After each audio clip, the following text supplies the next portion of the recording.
Good morning students, have a nice day. पिछली कक्षा में हमने लघु बीजाणु ध्वनि की संरचना, उसका परिवर्धन एवं लघु बीजाणु जनन के बारे में अध्ययन किया था। आज हम परागकोश के स्फुटन के बारे में, परागकोश के स्फुटन कैसे होता है, परागकोश के स्फुटन की विधियां तथा अन्य कुछ महत्वपूर्ण बिंदुओं पर अध्ययन करेंगे। पहला बिंदु हमारा आज का परागकोश स्फुटन। परागकोश स्फुटन क्या है?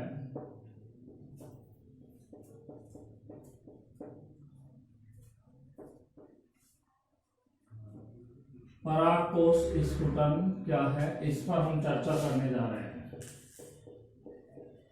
परागकोश स्फुटन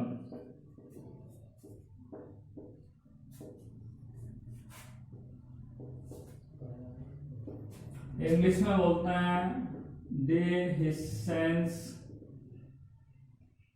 ऑफ एंथर। देखिए, परागकोश का स्फुटन कैसे होता है, इस पर हम बात कर रहे हैं। आवर्तबीजी पादपों में पुष्प एक लैंगिकम होता है, आप लोग अच्छी तरीके से जानते। पुष्प में नरजन्नांग के रूप में पुंग होता है और पुंग की एक इकाई को क्या कहते हैं? पुंकेसर कहते हैं। देखिए, पुंकेसर जो होता है उसकी संरचना मुख्य रूप से 3 भागों से मिलकर के बनी होती है। ठीक है, ये उसका सबसे ऊपरी भाग होता है पुंकेसर का, जिसे बोलते हैं परागकोश। ये कहलाता है उसका योजी ऊतक, और ये वाला जो संरचना कहलाती है उसे पुतंतु के नाम से जानते हैं। देखिए, इस कंप्लीट संरचना को पुंकेसर के नाम से जानते हैं। जब किसी पादप के अंदर परागकोश पूर्ण रूप से क्या हो जाता है? परिपक्व हो जाता है। तो परिपक्व होने पर परागकोश की जो भित्तियां होती है, परागकोश जब परिपक्व होता है तो उसमें 4 भित्तियों का निर्माण होता है।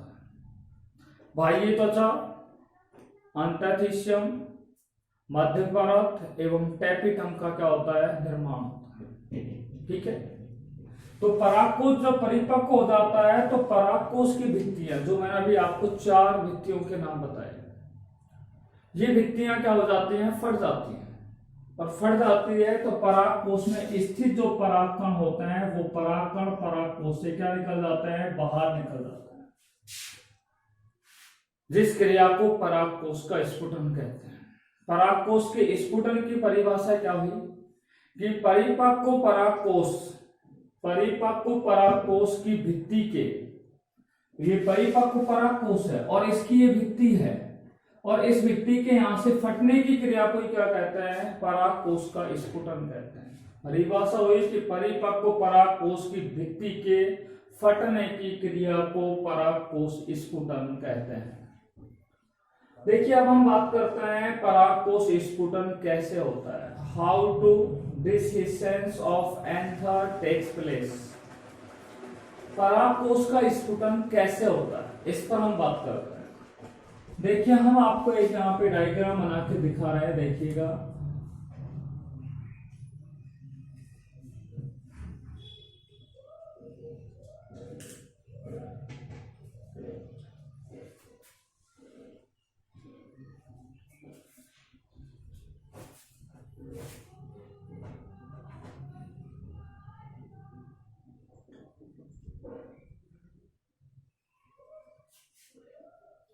इस प्रकार की संरचना हम आपको परागकोश के स्फुटन की दिखा रहे हैं। देखिए, परागकोश को जब अनुप्रस्थ रूप से काटा जाता है, परागकोश को जब इस तरीके से अनुप्रस्थ रूप से काटा जाता है तो इसकी संरचना कैसी दिखाई देती है? वृत्ताकार दिखाई देती है। सामान्य रूप से, अगर आपको हमने बताया था कि सामान्य रूप से अगर परागकोश की संरचना को देखा जाए तो बेलन के आकार की संरचना में होता है, परंतु जब इसका अनुप्रस्थ काट दिया जाता है तो इसकी संरचना ऐसी वृत्ताकार संरचना के रूप में दिखाई देती है। परागकोश की जो संरचना होती है उसके अंदर आप देख रहे हो यहाँ पर इस तरीके से ये परागकोश की भित्ति का सबसे बाहरी स्तर होता है और इस बाह्य स्तर को क्या कहते हैं? बाह्य त्वचा कहते हैं, जिसको एपिडर्मिस के नाम से जाना जाता है। किस नाम से जाना जाता है? एपिडर्मिस के नाम से जानते हैं। एपिडर्मिस के नीचे क्या है? इस तरीके से बड़े आकार की कोशिकाएं पाई जाती हैं, जिन्हें क्या कहा जाता है? एंथीसियम की कोशिकाओं के नाम से जानते हैं। देखिए एंथीसियम के नीचे क्या है? यहाँ पर पतली कोशिकाएं पाई जाती है, और जो 3 स्तर, 1 से लेकर के 3 स्तरों के रूप में पाई जाती है, उसे कहा जाता है मध्य परत। और मध्य परत के नीचे की ओर एक बड़े आकार की कोशिकाएं पाई जाती है, जिसे क्या कहा जाता है? टैपिटम कहा जाता है। टैपिटम के नीचे क्या पाई जाती है? ये बीजाणु जनन कोशिकाएं पाई जाती है। कौन सी कोशिकाएं पाई जाती है? बीजाणु जनन कोशिकाएं पाई जाती हैं। ठीक है, बीजाणु जनन जो कोशिकाएं होती हैं, बीजाणु जनन जो कोशिकाएं होती हैं, उन पर हम बीजाणु जनन कोशिका देख रहे हैं। ये बीजाणु जनन कोशिका, तो ये एक पराग कोश की संरचना होती है। ठीक है, या लघु बीजाणुधानी की संरचना होती है। और लघु बीजाणुधानी का जब परिवर्तन होता है तो उसमें 2 चीजें दिखाई देती है। क्या दिखाई देती है? वहां पर एक भाग होता है वो परागकोश भित्ति का कहलाता है, और दूसरा जो भाग कहलाता है वो बीजाणु जनन कोशिकाओं का दिखाई देता है। यानी कि यहाँ पर परागकोश पूर्ण रूप से क्या हो गया है? परिवर्तित हो गया है। परिवर्तित हो गया है। परिवर्तित होने के पश्चात यहाँ पे मध्य परत और टैपिटम की कोशिका, मध्य परत और टैपिटम की जो कोशिकाएं ये क्या काम करती है? बीजाणु जनन की कोशिकाओं को पोषण प्रदान करती है। यानी कि मध्य परत और टैपिटम की कोशिकाएं जो होती हैं, मध्य परत और टैपिटम की कोशिकाएं होती हैं, वो इस बीजाणु जनन कोशिका को पोषण प्रदान करने का कार्य करती है। कौन सा कार्य करती है? इसको पोषण प्रदान करती है। और पोषण प्रदान करने के पश्चात मध्य परत और टैपिटम की कोशिकाएं क्या हो जाती है? नष्ट हो जाती है। मध्य परत और टैपिटम की कोशिकाएं क्या हो जाती हैं? नष्ट हो जाती है। यानी कि हमने यहाँ पर 2 बातें की हैं कि सबसे पहले परागकोश कैसा होगा, आरेख चित्र भी हमारे यहाँ पे साइमल्टेनियसली चल रहा है कि परागकोश क्या होगा? सबसे पहले परिपक्व होगा, और जब परिपक्व होगा तो परिपक्व होने के पश्चात सबसे पहले मध्य परत और टैपिटम की कोशिका, मध्य परत और कौन सी कोशिका? टैपिटम की जो कोशिकाएं होती हैं, ये बीजाणु जनन की कोशिकाओं को पोषण प्रदान करने के पश्चात क्या हो जाती है? नष्ट हो जाती है। नष्ट होने के पश्चात आप देखेंगे कि परागकोश के अंदर केवल 2 कोशिकाओं भित्ति के स्तर आपको यहाँ पर देखने के लिए मिलते हैं। एक कौन सा बचेगा? बाह्य त्वचा, और दूसरा कौन सा मिलेगा? एंथीसियम।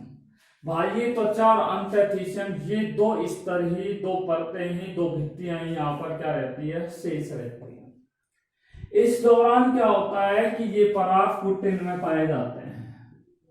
परागपुट हम बोलते हैं, या परागपुट न बोले तो लघु बीजाणु भी बोल सकते हैं। आपको हमने बताया कि लघु बीजाणु कैसे होते हैं? चतुष्क रूप में व्यवस्थित रहते हैं। और कल आपको हमने पराग कणों के निर्माण के बारे में भी आपको बताया था कि पराग कणों का निर्माण कैसे होता है।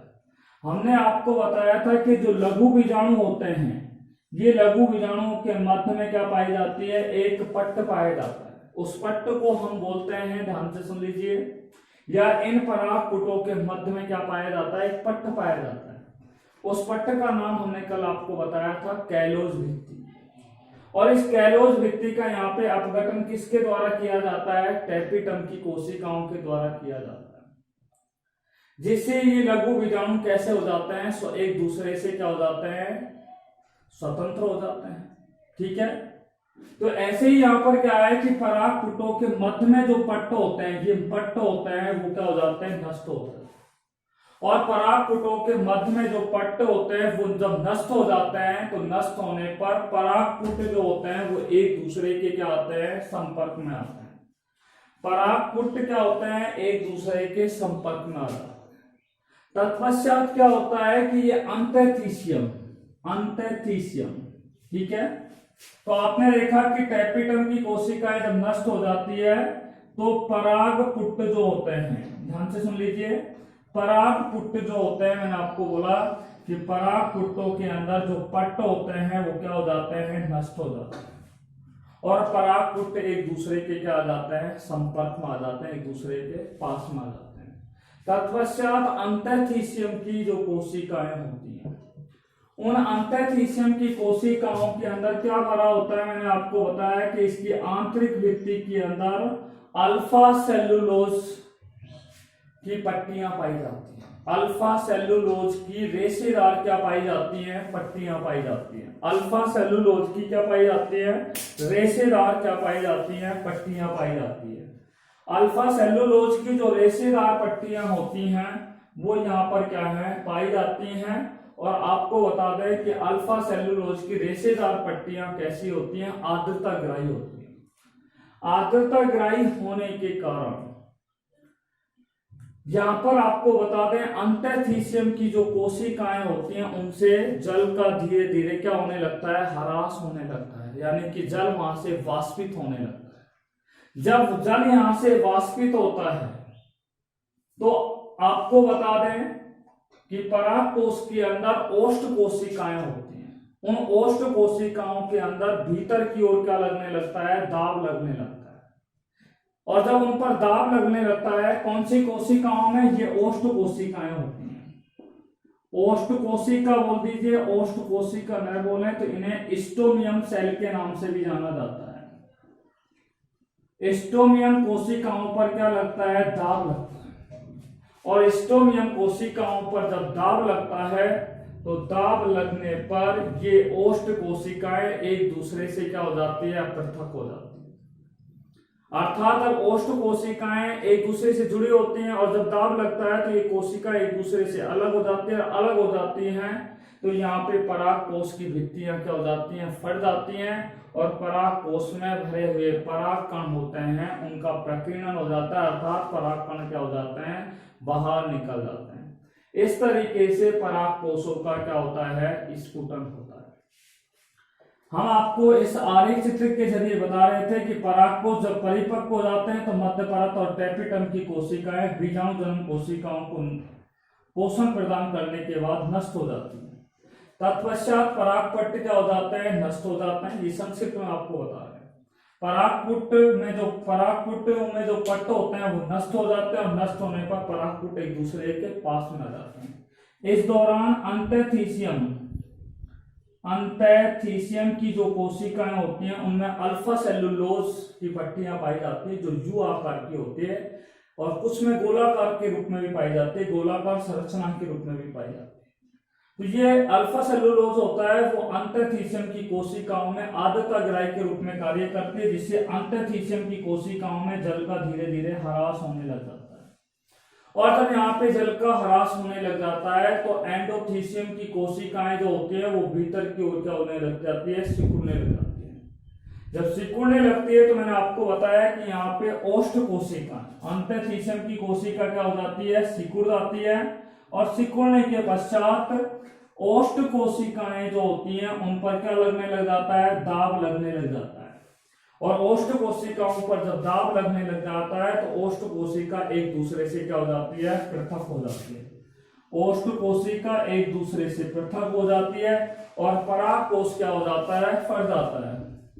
परागकोश फट जाता है और परागकोश में भरे हुए पराग कण क्या हो जाते हैं, बाहर निकल जाते हैं। इस तरीके से परागकोश का क्या होता है, स्फुटन होता है। आपको हम बता दें आरबीएससी की जो बुक हैं उनमें केवल आपको इतना ही बताया गया है कि परागकोश के स्फुटन में केवल ओस्टियम कोशिकाएं क्या होती हैं, अपनी महत्वपूर्ण भूमिका निभाने का कार्य करती हैं, ठीक है। परंतु एनसीईआरटी की बुक अगर आप देखेंगे तो वहां पे बड़े डिटेल से विस्तृत रूप से आपको परागकोश के स्फुटन को अच्छी तरीके से समझाया गया है, ठीक है। तो आपको पता लग गया है कि परागकोश का स्फुटन कैसे होता है। देखिए इसके बाद हम बात कर रहे हैं परागकोश के स्फुटन की विधियों पर हम चर्चा कर रहे हैं। परागकोश के स्फुटन की विधियों पर हम चर्चा करने जा रहे हैं। देखिए, परागकोश के स्फुटन के मुख्य रूप से 3 विधियां होती हैं। परागकोश स्फुटन की विधियां, परागकोश स्फुटन की विधियां, मेथड्स ऑफ, बात कर रहे हैं methods of dehiscence of anther, परागकोश के स्फुटन की विधियां। देखिए, परागकोश के स्फुटन की मुख्यतः कितनी विधियां होती हैं? 4 विधियां होती हैं। परागकोश के स्फुटन की कितनी विधियां होती हैं? 4 विधियां होती हैं। सबसे पहली विधि का नाम है अनुप्रस्थ विधि। कौन सी विधि है? अनुप्रस्थ विधि, या उसे कहते हैं हम अनुप्रस्थ स्फुटन। कौन सा स्फुटन बोलते हैं? अनुप्रस्थ स्फुटन के नाम से जानते हैं। इंग्लिश में अगर बोलना चाहें तो ट्रांसवर्स डिसहिसेंस के नाम से इसे जानते हैं। दूसरा जो प्रकार का होता है उसे बोलते हैं हम लंबवत स्फुटन, जिसको इंग्लिश में बोलते हैं लॉन्गिट्यूडनल।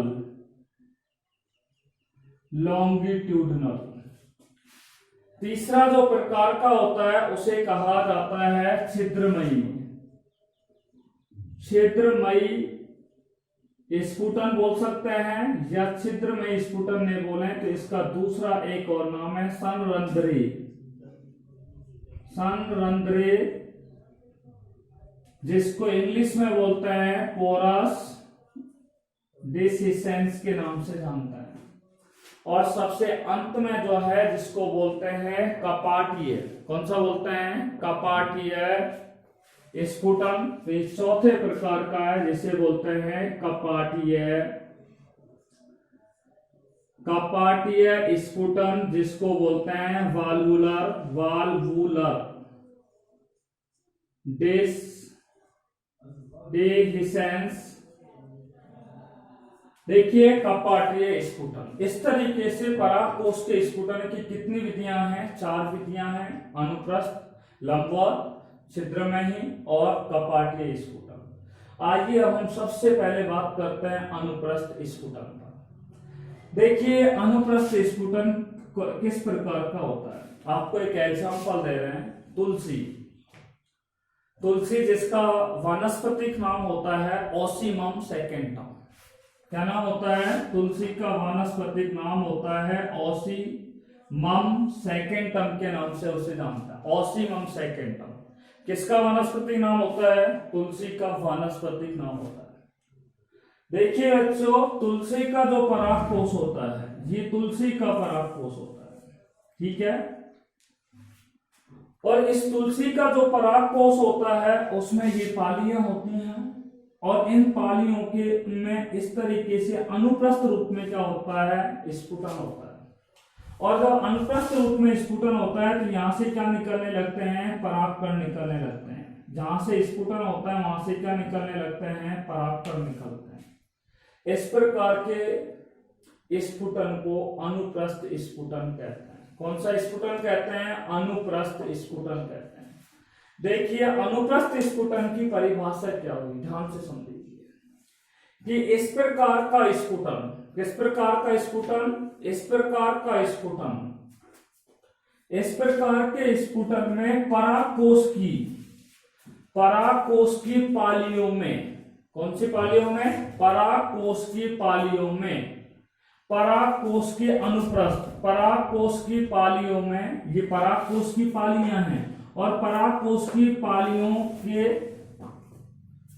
परागकोश की पालियों के, परागकोश के अनुप्रस्थ, परागकोश की ये पालियां हैं और परागकोश की पालियों के, परागकोश के अनुप्रस्थ क्या होता है? स्फुटन होता है, उसे अनुप्रस्थ स्फुटन कहते हैं।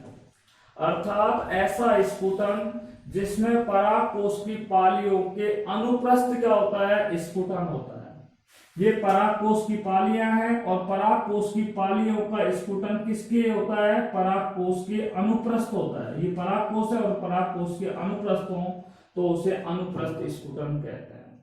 तो इस प्रकार के स्फुटन में परागकोश की पालियों में परागकोश के अनुप्रस्थ क्या होता है? स्फुटन होता है, जिसे क्या कहा जाता है? अनुप्रस्थ स्फुटन कहा जाता है। जैसे मैंने आपको एग्जांपल बता दिया, तुलसी, जिसका वानस्पतिक नाम होता है ऑसीमम सेकेंटम के नाम से इसे क्या है? जाना जाता है। किस नाम से जाना जाता है? ऑसीमम सेकेंटम के नाम से उसे क्या है? जाना जाता है। तो ये ऑसीमम सेकेंटम होता है। दूसरा हम बात कर रहे हैं लंबवत के ऊपर। देखिए लंबवत प्रकार पे हम बात कर रहे हैं, लंबवत प्रकार का कैसे होता है। देखिए कपास का आपने परागकोश देखा होगा, ये परागकोश है, ठीक है। ये कपास है जिसका नाम है गॉसिपियम, गॉसिपियम बार्बिडेंस, गॉसिपियम हिर्सुटिसम, ठीक है, गॉसिपियम आर्बेरियम। विभिन्न जातियां होते हैं कपास की, मेजरली 4 जातियां होती हैं। तो ये कपास का क्या होता है? कपास बोल दीजिए धतूरा, धतूरे के अंदर भी क्या है? उनके धतूरा का जो परागकोश होता है उसमें भी लंबवत प्रकार का क्या होता है? लंबवत प्रकार का परागकोश स्फुटन होता है।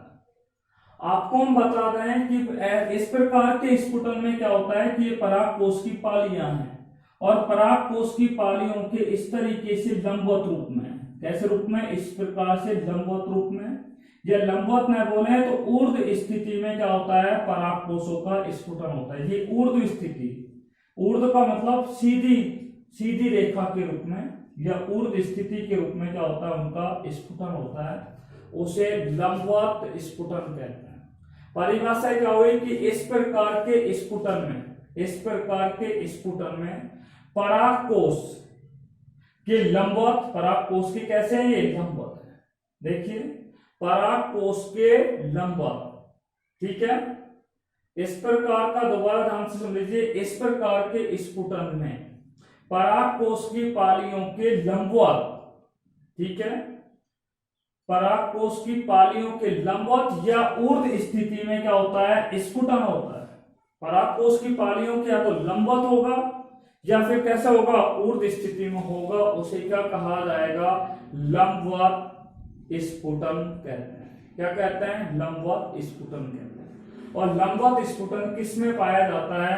कपास के पौधे में गॉसिपियम हिर्सुटिसम, गॉसिपियम आर्बेरियम, या आपको पता है धतूरा के पौधे के अंदर क्या पाया जाता है?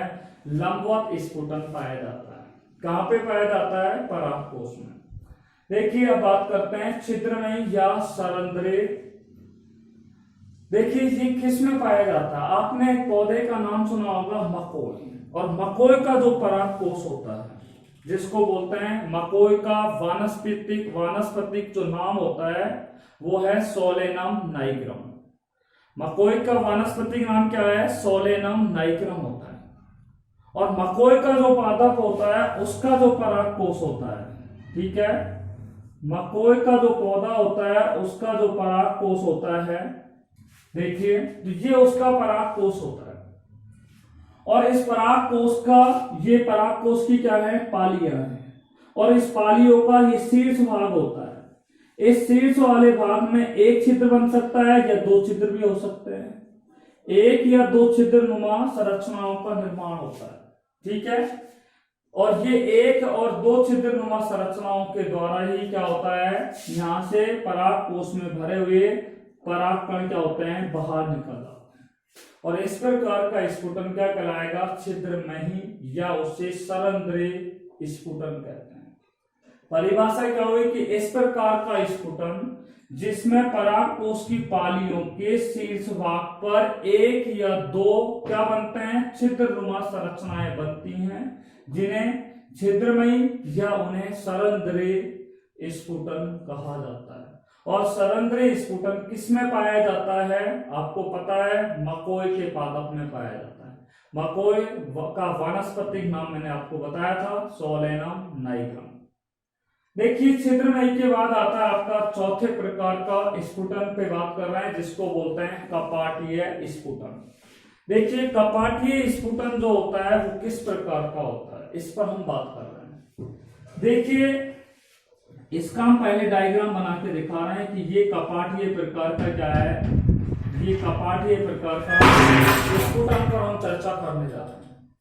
देखिए पराग कोष जो होते हैं उनमें पराग कोष में क्या पाई जाती हैं, पालियां पाई जाती हैं। और पालियों के अंदर आपको बता दें इनमें यहाँ पे किसका निर्माण होता है, पहले कपाटों का क्या होता है, निर्माण होता है। किसका निर्माण होता है, इस तरीके से कपाटों का क्या होता है, निर्माण होता है। और इन कपाटों का निर्माण जब होता है तो आपको बता दो कपाटों की संख्या एक भी हो सकती है, दो भी हो सकती है और अधिक भी हो सकती है। ठीक है, एक भी हो सकती है, दो भी हो सकती है और अधिक भी हो सकती है। और इन्हीं कपाट नुमा संरचनाओं के द्वारा परागकण क्या हो जाते हैं, प्रकीर्णित हो जाता है। परागकण परागकोश से क्या हो जाते हैं, बाहर निकल जाते हैं, जिसे क्या कहते हैं, कपाटीय स्फुटन कहते हैं। अर्थात इस प्रकार के स्फुटन में परागकोश की पालियों में एक, दो या अधिक कपाटों का क्या होता है, निर्माण होता है। और इन्हीं कपाट नुमा संरचनाओं के द्वारा परागकणों का क्या होता है, परागकण परागकोश से बाहर निकल जाते हैं, जिन्हें कपाटीय स्फुटन कहते हैं। देखिए कपाटीय स्फुटन जो पाया जाता है वो एक पौधे का नाम है, जिसका नाम है बारबेरिस। बारबेरिस नाम का जो पौधा होता है उसके परागकोश में जो स्फुटन होता है वो कपाटीय स्फुटन होता है। कौन सा होता है, कपाटीय स्फुटन होता है। तो कपाटीय स्फुटन का एग्जांपल आपको पता लग गया, Berberis. I think all of you understand about the dehiscence of anthers method. ठीक है, आप लोग परागकोश के स्फुटन की विधियां आपकी समझ में आ गई होगी। देखिए इसके बाद हम अगले टॉपिक पर बात कर रहे हैं, ध्यान से सुनिए। देखिए हम बात करते हैं कुछ महत्वपूर्ण छोटे छोटे बिंदु हैं, टीचिंग पॉइंट्स हैं, उन पे हम बात कर रहे हैं, ध्यान से सुनिए। देखिए पहला बिंदु है जिसको बोलते हैं परागपिंड। परागपिंड, ठीक है, पोलन लोब भी बोल सकते हैं इन्हें, या इनका एक दूसरा नाम है इंग्लिश में पोलेनियम, पोलिनियम। देखो मैं इसको हिंदी में भी लिख रहा हूं, जहां पे इंग्लिश में भी POLINIUM, पोलिनियम। ठीक है, देखिए परागपिंड क्या है। देखिए कुछ पादप ऐसे होते हैं जिनके परागकण आपस में एक दूसरे से क्या है, चिपक जाते हैं। और जब उनके परागकण आपस में एक दूसरे से चिपक जाते हैं तो चिपकने पर एक विशेष पिंड के समान संरचना का निर्माण होता है। और उसी संरचना को हम क्या कहते हैं, परागपिंड, या उसे क्या कहते हैं, पोलेनियम कहते हैं। आपको हम एक एग्जांपल देके बता रहे हैं, जैसे आर्किड का पौधा आपने सुना होगा, ठीक है, या आपको आर्किड आपने नहीं देखा है तो आक का पौधा तो आपने देखा होगा। आक का मतलब होता है कैलोट्रोपिस का, ठीक है। देखिए आपने कैलोट्रोपिस का तो देखा ही होगा। कैलोट्रोपिस जो होता है उसके अंदर, ठीक है, परागकणों का निर्माण होता है, ठीक है। तो वहां पे क्या होता है कि जो परागकण है, जैसे ये परागकण है, ठीक है, ये भी परागकण है, ये भी परागकण है, ये भी परागकण है। ये परागकण इस तरीके से एक दूसरे से क्या हो जाते हैं, चिपक जाते हैं। और जब परागकण एक इस प्रकार से एक दूसरे से जब चिपक जाते हैं तो एक विशेष प्रकार की क्या होती है, संरचना का निर्माण होता है। आप देख रहे हो एक विशेष प्रकार की यहाँ पर संरचना बन गई है। और इस प्रकार से बनने वाली जो संरचना, देखिए दूसरे इसी तरीके से हम यहाँ पे आपको दिखा रहे हैं।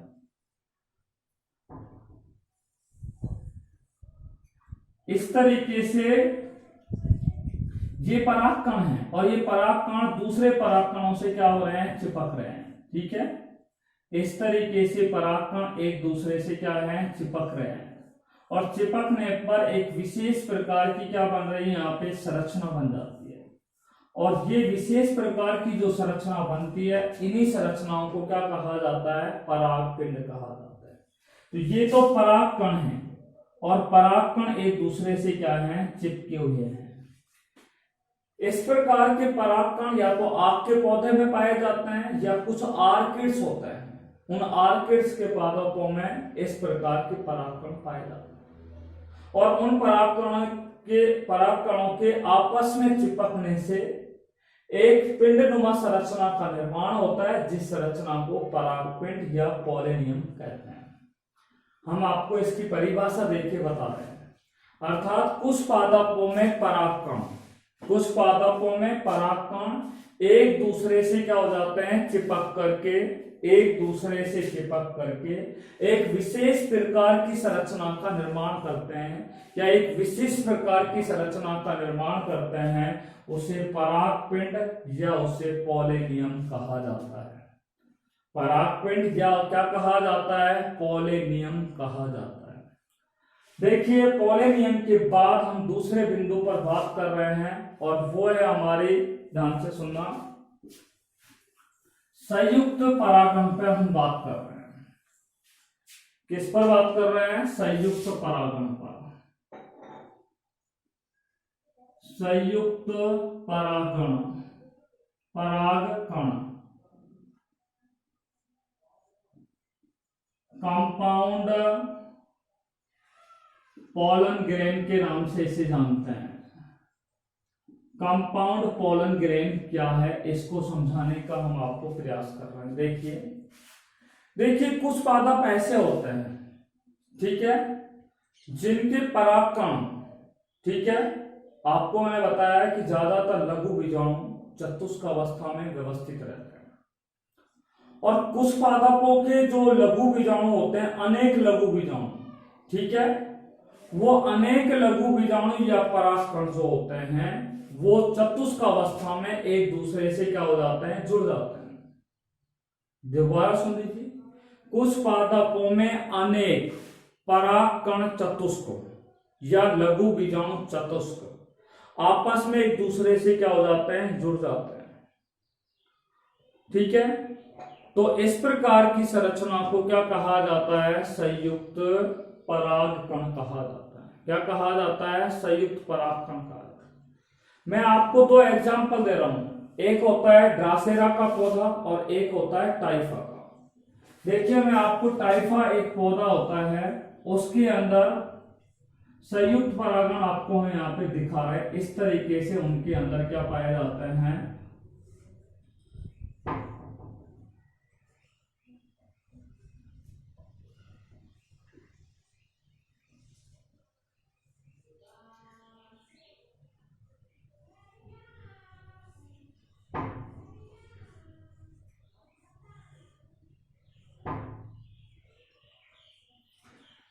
देखिए टाइफा के अंदर इस तरीके के क्या है, परागकण जो होते हैं, ठीक है, परागकण जो होते हैं वो कैसी अवस्था में पाए जाते हैं, चतुष्क अवस्था में पाए जाते हैं।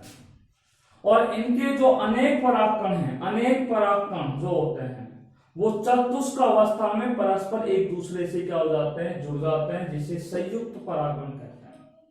परिभाषा क्या हुई कि अनेक कुछ ऐसे पादप जिनके अनेक परागकण चतुष्क परस्पर एक दूसरे से क्या हो जाते हैं, जुड़ जाते हैं, उसे क्या कहते हैं, संयुक्त परागण कहते हैं। टाइफा जो है उसका हमने आपको डायग्राम यहाँ पे दिखाया है। टाइफा के पादप में संयुक्त परागण इस प्रकार की संरचना के रूप में पाया जाता है। तो संयुक्त परागण आपके समझ में आ गया है कि कुछ पादपों में अनेक परागकण संयुक्त रूप में, अनेक परागण चतुष्क रूप में परस्पर एक दूसरे से क्या होते हैं, जुड़े होते हैं, जिसे संयुक्त परागण कहते हैं। क्या कहते हैं, संयुक्त परागण कहते हैं। देखिए, इसके पश्चात हम बात कर रहे हैं, ध्यान से सुनना, अगले टीचिंग पॉइंट पर हम बात कर रहे हैं बहुबीजाणुता। बहुबीजाणुता,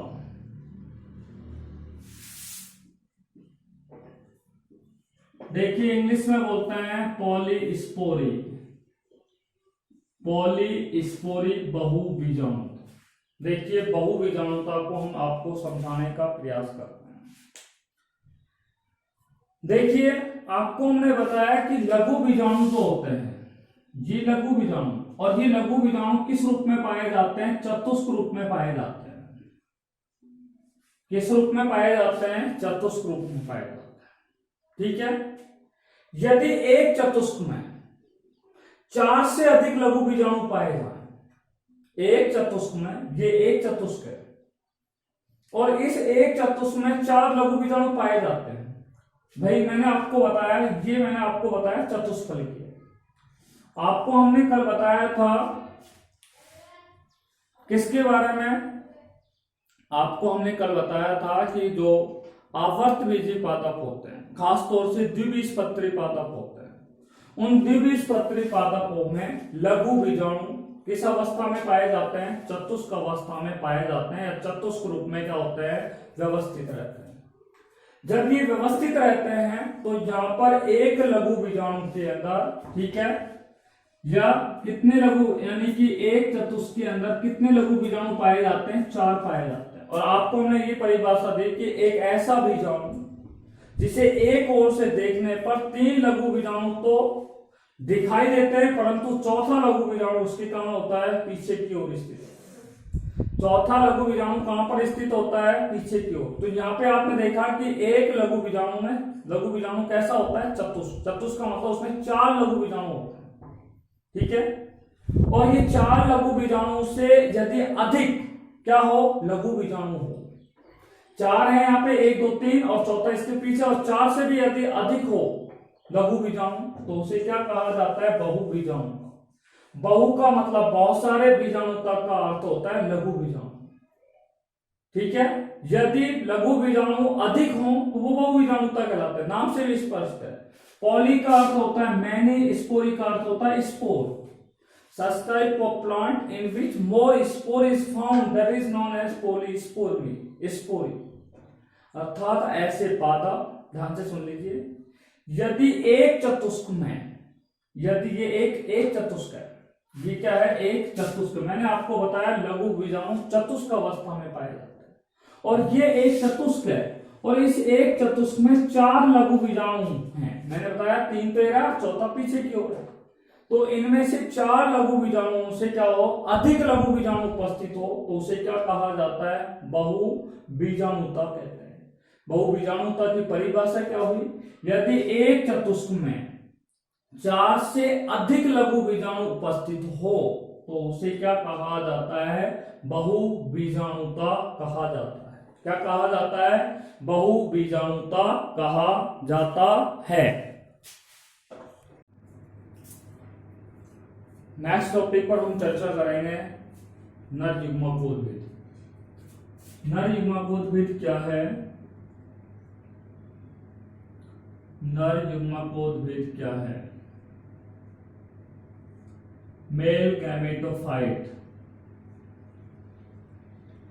मेल गैमेटोफाइट। देखिए मेल गैमेटोफाइट पर हम चर्चा कर रहे हैं। ये एक परागकण है। क्या है? परागकण। और परागकण में क्या होता है? अंकुरण होता है। परागकण में क्या होता है? अंकुरण की क्रिया होती है। अभी आपको बताएंगे कहां होती है।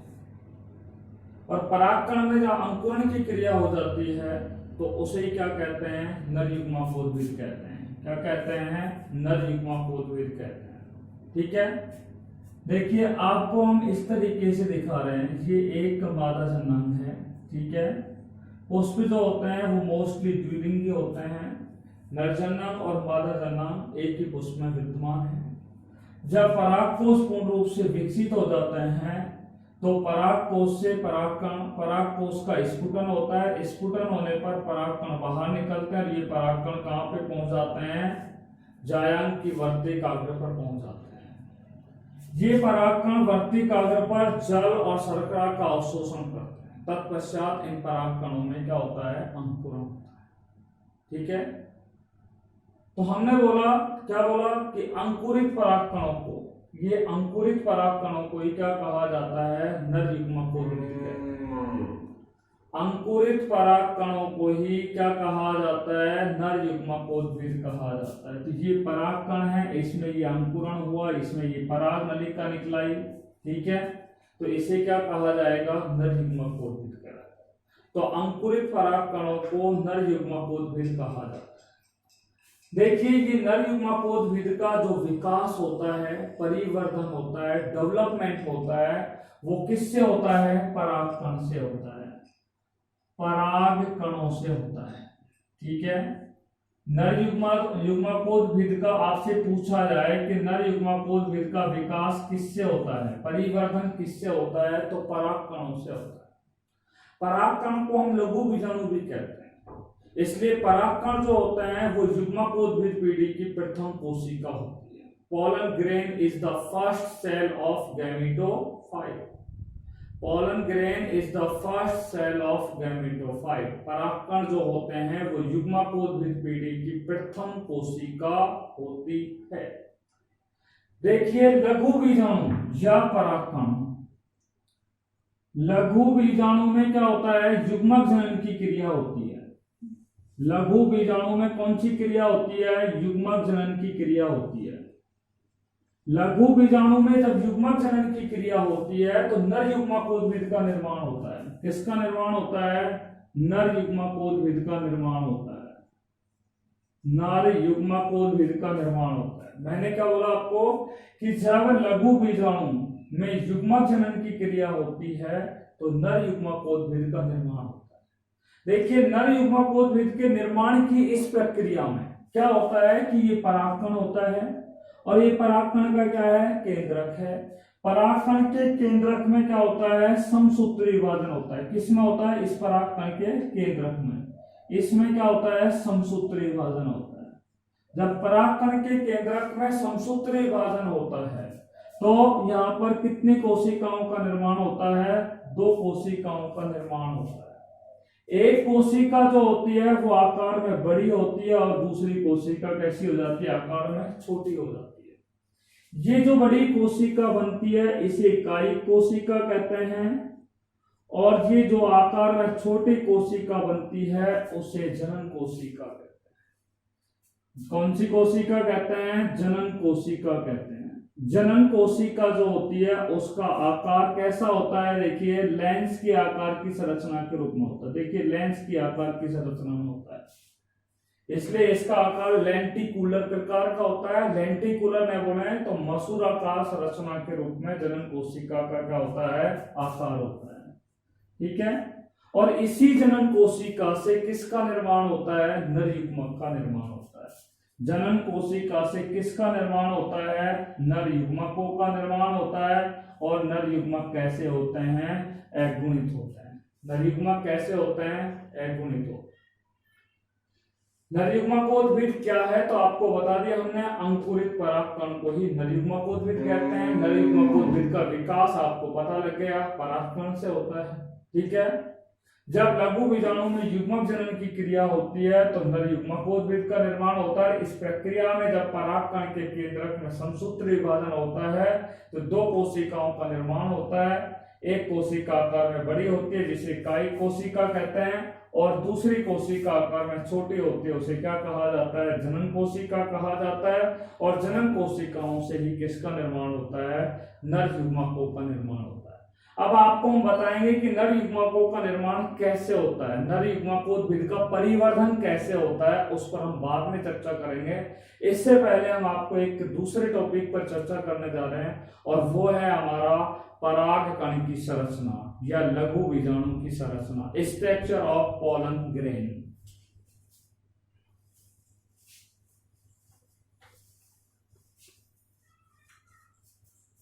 बात करते हैं परागकण की संरचना।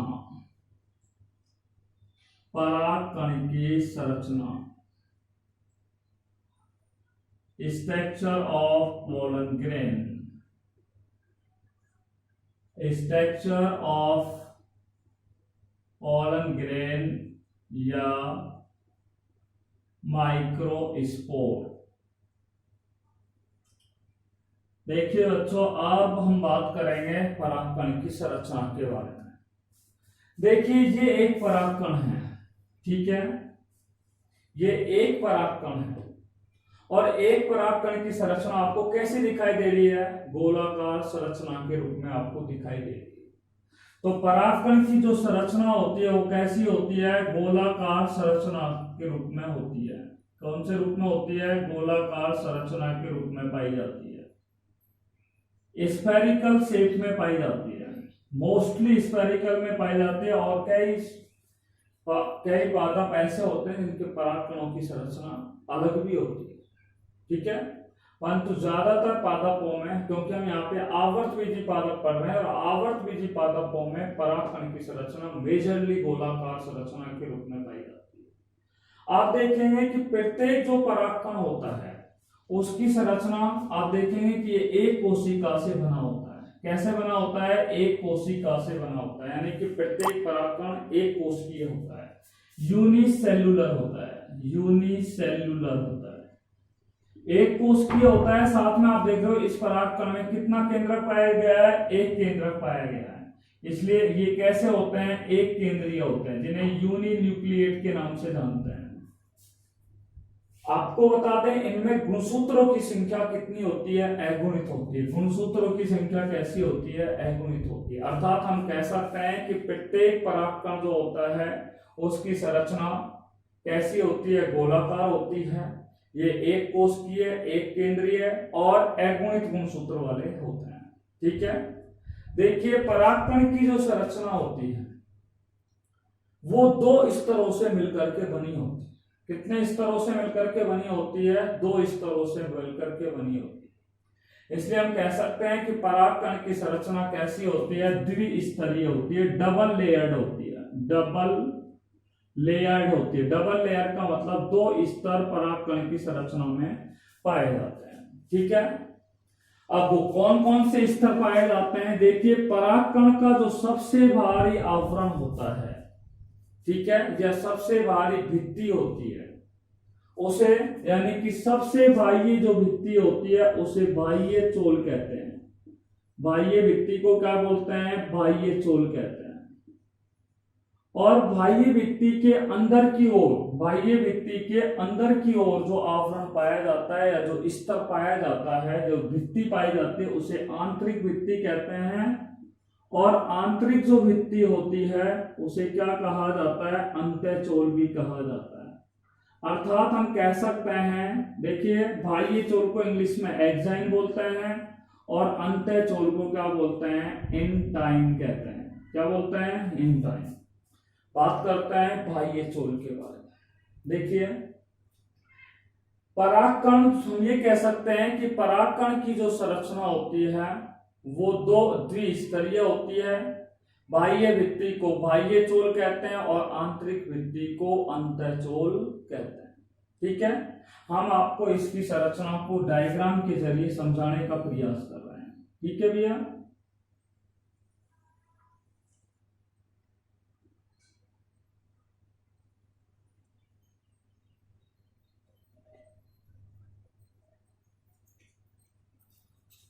देखिए आप देख रहे हो यहां पर मैंने जो परागकण या लघु बीजाणु की जो संरचना आपको मैं बना रहा हूं वो कैसे दिखाई दे रही है? द्विस्तरीय दिखाई दे रही है, ठीक है। ये परागकण का कौन सा स्तर होता है? बाह्य स्तर होता है। कौन सा स्तर होता है? इस तरीके से ये जो स्तर होता है वो इसका कौन सा स्तर होता है? बाह्य स्तर होता है या बाह्य भित्ति होती है, जिसे बाह्य चोल कहते हैं। तो ये स्तर कहलाएगा इसका बाह्य चोल, जिसको इंग्लिश में एक्साइन बोलते हैं। और इस स्तर को बाह्य चोल के अंदर जो स्तर होता है उसे क्या कहा जाता है? अंतःचोल कहा जाता है। बाह्य चोल की संरचना आपको कैसे दिखाई दे रही है? देखिए बाह्य चोल की जो संरचना होती है वो आपको, देखिए बाह्य चोल और अंतःचोल दोनों में अंतर दिखाई दे रहा है। बाह्य चोल की जो भित्ति होती है वो आपको मोटी दिखाई दे रही है, जबकि अंतःचोल की जो भित्ति होती है या अंतःचोल जो होता है वो कैसा दिखाई दे रहा है? पतला दिखाई दे रहा है। इसलिए हम कह सकते हैं कि बाह्य चोल, परागकण का जो बाह्य चोल होता है वो कैसा होता है? मोटा होता है, ठीक होता है। ठीक है। दूसरी बात है कि ये कैसा होता है, हल्का सा खुरदरा होता है। कैसा होता है, खुरदरा होता है, रफ होता है। तो परागकण का बाह्य चोल मोटा होता है, खुरदरा होता है, और आप देख रहे हो यहाँ पे ये एक विशेष प्रकार के अलंकरण से लग रहे हैं, अर्थात ये कैसा होता है, अलंकृत होता है। कैसा होता है, अलंकृत होता है। और आपको बता दें ये अलंकरण जो होते हैं वो कई प्रकार के हो सकते हैं। अलंकरण धारीदार भी हो सकते हैं, अलंकरण जालीवत भी हो सकते हैं, अलंकरण कैसे हो सकते हैं, यहाँ पे कांटेदार भी हो सकते हैं। ठीक है। तो बाह्य चोल के अंदर जो अलंकरण होते हैं वो धारीदार, कांटेदार या फिर कैसे हो सकते हैं, जालीवत हो सकते हैं। तो धारीदार हो सकते हैं, धारीदार, या कांटेदार हो सकते हैं, या कैसे होते हैं, जालीवत हो सकते हैं, जालीवत हो सकते हैं। जाली की समान यहाँ पे संरचनाएं आपको दिखाई दे सकती है, या कांटेदार संरचना यहाँ पे दिखाई दे सकती है, या धारीनुमा संरचनाएं यहाँ पर बाह्य चोल पर क्या है, आपको दिखाई दे सकती है। देखिए आपको बता दें कि ये बाह्य चोल जो होता है, ठीक है, ये एक विशेष प्रकार के रासायनिक पदार्थ से मिलकर के बना होता है। हम कह सकते हैं कि बाह्य चोल, परागकण का जो बाह्य चोल होता है वो एक रासायनिक पदार्थ से बना होता है, जिसे बोलते हैं स्पोरोपोलेन। तो परागकण का बाह्य चोल किससे बना होता है, स्पोरोपोलेनिन से क्या होता है, पोलेनिन से क्या होता है, बना होता है। किससे बना होता है, परागकण का बाह्य चोल स्पोरोपोलेनिन से बना होता है। देखिए ये स्पोरोपोलेनिन क्या काम करता है, यह परागकण के जैविक और भौतिक अपघटन को रोकने में सहायक होता है। परागकण का जैविक अपघटन हो या उसका भौतिक अपघटन हो, तो उस जैविक और भौतिक अपघटन को रोकने का जो कार्य किया जाता है वो स्पोरोपोलेनिन के द्वारा किया जाता है। और इसी स्पोरोपोलेनिन के कारण जो परागकण होते हैं उनमें प्रतिरोधकता क्या हो जाती है, उत्पन्न हो जाती है। Resistance power can be developed by the sporopollenin, ठीक है, इन पोलन ग्रेन। हम कह सकते हैं कि परागकण के अंदर प्रतिरोधकता क्या हो जाती है, उत्पन्न हो जाती है। प्रतिरोधकता किसके कारण उत्पन्न हो जाती है, स्पोरोपोलेनिन के कारण उत्पन्न हो जाती है, जिसके कारण परागकण जो होते हैं वो लंबे समय तक क्या रहते हैं, सुरक्षित रहते हैं। परागकण लंबे समय, आपसे पूछा जाए कि परागकण लंबे समय तक सुरक्षित क्यों रहते हैं, तो आप कहेंगे क्योंकि परागकण का जो बाह्य चोल होता है वो स्पोरोपोलेनिन से बना होता है, जो परागकण में जैविक और भौतिक अपघटन को रोकने में क्या होता है, सहायक होता है, जिससे परागकण में प्रतिरोधकता क्या हो जाती है, उत्पन्न हो जाती है। क्या उत्पन्न हो जाती है, प्रतिरोधकता उत्पन्न हो जाती है, जिसके कारण परागकण क्या है, लंबे समय तक क्या रहता है, सुरक्षित रहता है। आई think all of you understand just here. यहां तक आप क्या है, समझ चुके होंगे। देखिए यहाँ पे अब बात कर रहा हूं कि परागकण का जो बाह्य चोल होता है, इस परागकण के बाह्य चोल पर छोटी छोटी छिद्रनुमा संरचनाएं यहाँ पर पाई जाती है। इस तरीके से मैं आपको दिखा रहा हूं, यहाँ पे ऐसे तीन छोटी छोटी संरचनाएं मैं आपको दिखा रहा हूं। ये तीन छोटी छोटी संरचनाएं पाई जाती है, जिन्हें क्या कहा जाता है, जनन छिद्र। इंग्लिश में बोलते हैं इनको जेनाइटल पोर, जेनाइटल पोर के नाम से इसे जानते हैं, जनन छिद्र कहते हैं। तो बाह्य चोल जो होता है इस पर छोटी छोटी छिद्रनुमा संरचनाएं पाई जाती हैं, और इन छोटी छोटी छिद्रनुमा संरचनाओं को क्या कहा जाता है, जनन छिद्र कहा जाता है। देखिए इन जनन छिद्रों की संख्या एक भी हो सकती है, और इनकी संख्या कितनी भी हो सकती है, तीन बनाए मैंने यहाँ पे, 1, 2 और 3। तो जनन छिद्रों की संख्या एक भी हो सकती है और तीन भी हो सकती है। अब मैं आपको ये बताना चाह रहा हूं कि एक किन में पाई जाती है और तीन किन में पाई जाती है। एक बीजपत्री जो पादप होते हैं उनमें जनन छिद्रों की संख्या एक होती है, जबकि द्विबीजपत्री पादप होते हैं उनमें जनन छिद्रों की संख्या कितनी होती है, 3 होती है। ठीक है। 3 genital pore is found inside the axine of pollen grain। ठीक है। तो 3 जनन छिद्र जो होते हैं वो किस पर पाए जाते हैं, यहां पर पाए जाते हैं। कहां पर, परागकण के बाह्य चोल पर क्या है, पाए जाता है। ठीक है भैया। अब देखिए ये काम क्या करते हैं जनन छिद्र, उस पर हम बात करते हैं कि जनन छिद्र पाए तो जाते हैं पर करते क्या काम है, उस पर बात करते हैं। जब पराग कणों का क्या होता है, अंकुरण होता है, पराग कणों का क्या होता है, अंकुरण होता है, और जब पराग कण का अंकुरण होता है तो क्या निकलती है, पराग नलिका निकलती है। और जब पराग नलिका निकलती है तो ये पराग नलिका जो होती है वो इसी बाह्य चोल में से होकर के क्या होती है, बाहर की ओर निकलती है। ठीक है, यानी कि पराग नलिका जो निकलती है, पराग कणों का जब अंकुरण हो जाता है तो अंकुरण होने के पश्चात पराग नलिका जो होती है वो बाह्य चोल में स्थित जनन छिद्रों में से होकर ही क्या हो जाती है, बाहर निकलती है।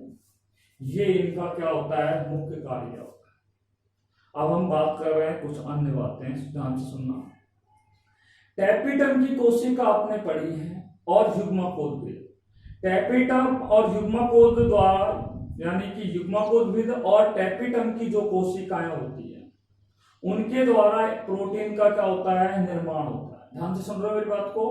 युग्मकोद्भिद के द्वारा और टैपिटम की कोशिकाओं के द्वारा किसका निर्माण होता है, प्रोटीन का निर्माण होता है, यानी कि इनके द्वारा प्रोटीन उत्पन्न होती है। और ये प्रोटीन क्या होती है कि जो बाह्य चोल जो होती है, जहां पे गुहा होती है, बाह्य चोल में जहां गुहा होती है या जहां पे रिक्त स्थान होते हैं वहां पे जाकर के क्या हो जाती है, जमा हो जाती है, या उन रिक्त स्थानों में क्या हो जाती है, भर जाती है। दोबारा बात सुन लीजिए कि युग्मकोद्भिद एवं टैपिटम की कोशिकाओं के द्वारा उत्पन्न जो प्रोटीन होती है वह बाह्य चोल में स्थित गुहिका या रिक्त स्थानों में जाकर के प्रोटीन क्या हो जाती है, भर जाती है। और जब ये प्रोटीन भर जाती है तो ये क्या काम करती है कि जब परागकण नमी के संपर्क में आते हैं, जब परागकण किसके संपर्क में आते हैं, नमी के संपर्क में आते हैं, तो इन ये स्थलों से ये परागकण जो होते हैं जहां पे प्रोटीन जमा होती है, जब परागकण नमी के संपर्क में आते हैं तो इनमें से प्रोटीन क्या हो जाती है, बाहर निकल जाती है और ये वातावरण में क्या हो जाती है, फैल जाती है। कहां पे फैल जाती है, वातावरण में फैल जाती है। और फैलने के पश्चात मनुष्य में ज्वर रोग उत्पन्न कर देती है। ज्वर का मतलब बुखार, और साथ में मानव के अंदर विभिन्न प्रकार के पराग एलर्जी रोग उत्पन्न करने का क्या करते हैं, कार्य करते हैं। पराग एलर्जी रोग जो उत्पन्न होते हैं वो इसी के कारण क्या होते हैं, उत्पन्न होते हैं। ठीक है, बात समझ आ रही है। अब हम बात करते हैं, ध्यान से सुनिए, कि कुछ ऐसे पादप होते हैं जिनमें परागण की क्रिया किसके द्वारा होती है, कीटों के द्वारा होती है। ठीक है, तो ऐसे पादप जिनमें कीटों के द्वारा परागण की क्रिया होती है तो उनके पराग कणों की जो सतह होती है, उन पराग कणों की सतह पर तेलीय परत पाई जाती है। पराग कणों की सतह पर कौन सी परत पाई जाती है, तेलीय परत पाई जाती है। और ये तेलीय परत पाई जाने के कारण पराग कणों में विशेष प्रकार का रंग, पराग कणों को विशेष प्रकार का रंग प्रदान करने का कार्य करता है।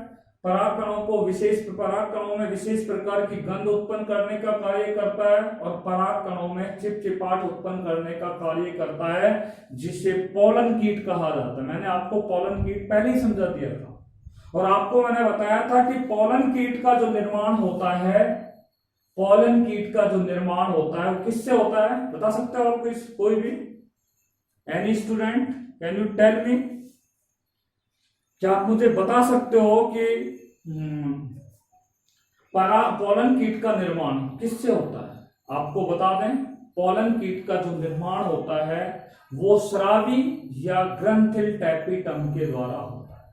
स्रावी या ग्रंथिल टैपिटम के द्वारा पोलन कीट का क्या होता है, निर्माण होता है। बात समझ आ रही। और सबसे अंतिम बात मैं कर लेता हूं, वो भी सुन लीजिए, फिर हम सबसे अंत में बात करेंगे अंत्यचोल के बारे में। पोलन कीट के बारे में कोई निश्चित कार्य अभी तक हमारे वैज्ञानिकों के द्वारा ज्ञात नहीं किया गया है, यानी कि पोलन कीटों के कोई निश्चित कार्य नहीं है। फिर भी कुछ वैज्ञानिकों ने अपने मत प्रदर्शित किए हैं, कुछ वैज्ञानिकों ने पोलन कीटों के बारे में कुछ मत प्रदर्शित किए हैं और उन्होंने कहा कि पोलन कीट के कुछ कार्य होते हैं।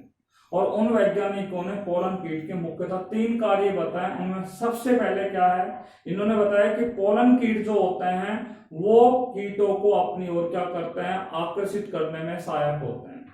कीटों को अपनी ओर आकर्षित करने में क्या होते हैं, सहायक होते हैं। नंबर 2, यह पराग कणों की, यह कौन, पोलन कीट। पोलन कीट जो होते हैं वो पराग कणों की पराबैंगनी विकिरणों से क्या करते हैं, सुरक्षा प्रदान करने का कार्य करते हैं। पोलन कीट जो होते हैं वो पराग कणों की पराबैंगनी विकिरणों से सुरक्षा करने में क्या होते हैं, सहायक होते हैं। और सबसे अंतिम बात ध्यान से सुन लीजिए कि परागकण जो होते हैं उनमें एक स्वभाव होता है चिपचिपाहट का। तो पोलन कीट के कारण उनमें चिपचिपाहट का क्या होता है, स्वभाव होता है। और चिपचिपाहट का स्वभाव होने के कारण उन परागकणों से क्या होते हैं, कीटों को, परागकण जो होते हैं वो कीटों से क्या हो जाते हैं, चिपक जाते हैं। परागकण जब कीटों से चिपक जाते हैं तो वो कीट जब किसी दूसरे पौधे पर, किसी दूसरे पौधे के पुष्प पर बैठते हैं तो वहां पर परागण होने की संभावना रहती है। अर्थात पर परागण की जो क्रिया होती है उसमें वो कीट क्या होते हैं, सहायक होते हैं। ये 3 मुख्य कार्य हैं हमारे साथ। आपको सुनना आ गया होगा कि भाई ये चोल क्या है, ठीक है। देखिए अब हम बात कर रहे हैं परागकण के अंतःचोल के बारे में। परागकण का जो अंतःचोल होता है, ये परागकण का अंतःचोल होता है, ठीक है। बाह्य चोल के अंदर की ओर क्या पाई जाती है, एक पतली, ठीक है, कोमल झिल्ली नुमा संरचना पाई जाती है। पतली भी होती है, कोमल भी होती है, और एक झिल्ली नुमा संरचना क्या है, पाई जाती है। थिन, ठीक है, पतली, कोमल, सॉफ्ट, और कैसी पाई जाती है, मेम्ब्रेनस। मेम्ब्रेनस का अर्थ होता है झिल्ली नुमा संरचना पाई जाती है, ठीक है।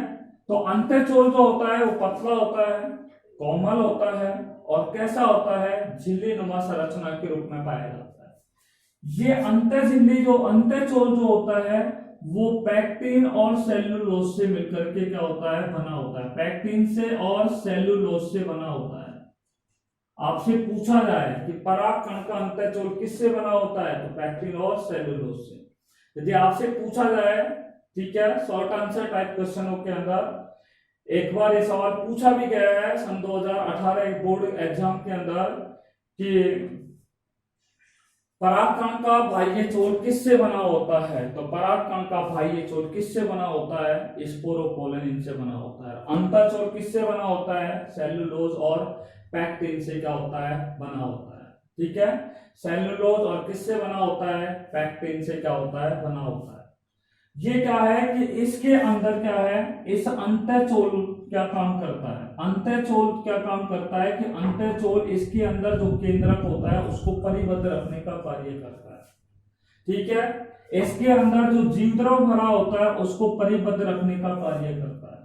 साथ में विभिन्न प्रकार के जो कोशिकांग इनके अंदर पाए जाते हैं, उन विभिन्न प्रकार के कोशिकांगों को भी परिबद्ध रखने का ये क्या करता है, कार्य करता है, ठीक है। तो ये संरचना हो गई परागकण की संरचना। आपको बता दिया परागकण की संरचना को एक बार मैं शॉर्टली रिपीट कर रहा हूं। परागकण की संरचना एक कोशिकीय, प्रत्येक परागकण की संरचना एक कोशिकीय, एक केंद्रीय, गोलाकार संरचना के रूप में पाई जाती है। परागकण की संरचना द्विस्तरीय होती है, जो दोहरी भित्तियों के द्वारा या 2 आवरणों के द्वारा घिरी होती है। सबसे बाह्य भित्ति को या बाह्य आवरण को बाह्य चोल कहते हैं, और अंत आवरण को क्या कहा जाता है, अंतःचोल कहते हैं। बाह्य चोल कैसा होता है, मोटा होता है, खुरदरा होता है, अलंकृत होता है। अलंकृत भी किस प्रकार का हो सकता है, धारीदार हो सकता है, कांटेदार हो सकता है, जालीकावत होता है। इसका बाह्य चोल स्पोरोपोलिन से बना होता है, जो परागकण में जैविक और भौतिक, जो परागकण में जैविक और भौतिक अपघटन को रोकने में सहायक होता है, जिससे परागकण के अंदर प्रतिरोधकता बढ़ जाती है, और प्रतिरोधकता बढ़ने के कारण परागकणों को हम लंबे समय तक क्या रख सकते हैं, सुरक्षित रख सकते हैं। परागकण के अंदर मैंने आपको बता दिया क्या पाई जाती हैं, 3 जनन छिद्र पाए जाते हैं। एक जनन छिद्र भी हो सकता है, 3 भी हो सकता है। मैंने बता दिया द्विबीजपत्री पादपों में 3 जनन छिद्र पाए जाते हैं, एक बीजपत्री पादपों में 1 जनन छिद्र पाया जाता है। तत्पश्चात हमने आपसे बात की थी कि जब परागी जनन छिद्र क्या काम करते हैं, और आपको बताया था कि जब परागकणों का अंकुरण हो जाता है तो अंकुरण के पश्चात पराग नलिका निकलती है, और वो पराग नलिका इन्हीं जनन छिद्रों में से होकर के क्या निकलती है, बाहर निकलती है, ठीक है। उसके पश्चात हमने आपसे बात की थी कि इनका आंतरिक भित्ति, जिसे अंतःचोल कहते हैं, परागकण का अंतःचोल जो होता है वो पतला होता है, कोमल होता है और कैसा होता है, झिल्ली युक्त होता है, जो सेलुलोज और पैक्टिन से बना होता है। यह अंतःचोल जो होता है वो केंद्रक, ठीक है, जीवद्रव एवं अन्य कोशिकांगों को परिबद्ध रखने का क्या करता है, कार्य। Thank you very much.